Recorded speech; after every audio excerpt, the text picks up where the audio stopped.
धृतराष्ट्र अर्थात जिसने राष्ट्र को धारण किया है, ऐसा व्यक्ति, राष्ट्र को संभालने वाला, उसका रक्षक।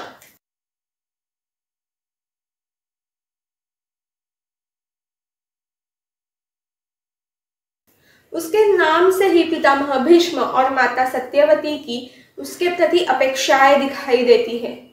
उसका जन्म ही होता है सिंहासन के वारिस के लिए, महर्षि वेद व्यास द्वारा, परंतु जन्म से ही अंधत्व के कारण वो सिंहासन से वंचित रहा, ज्येष्ठ होने के बावजूद।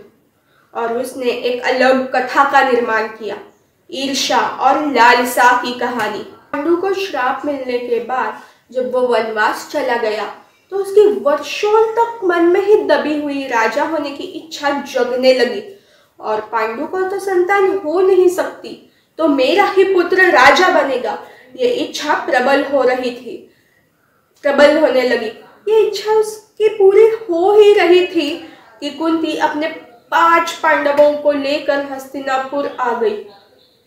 इसके बाद धृतराष्ट्र के मन में जो अंतः क्रोध और निराशा थी, उसे बढ़ाया शकुनी ने। और फिर आगे की कथा, लाक्षागृह, द्यूत सभा, युद्ध के पहले दुर्योधन का ना समझाना, और इस सब अध्याय के बाद आखिर में बचता है एक हतबल, निराश और क्रोधित पिता, जिसके 100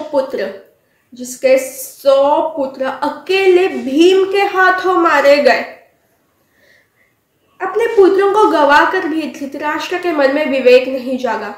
फिर से एक बार उसका पुत्र प्रेम और क्रोध उसके विवेक पर विजय पा गए और भीम की जगह उसकी मूरत को चक्काचूर कर डाला।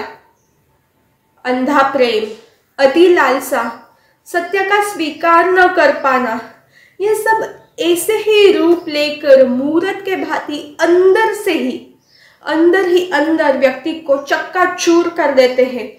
और कहानी के अंत में बचती है केवल हताशता और हतबलता, धृतराष्ट्र के भांति। Hi folks, my mission for this channel is to create content जो हमें आज की जनरेशन को अपील करे और फिर भी हमारे हिस्ट्री से, हमारे कल्चर से जुड़े।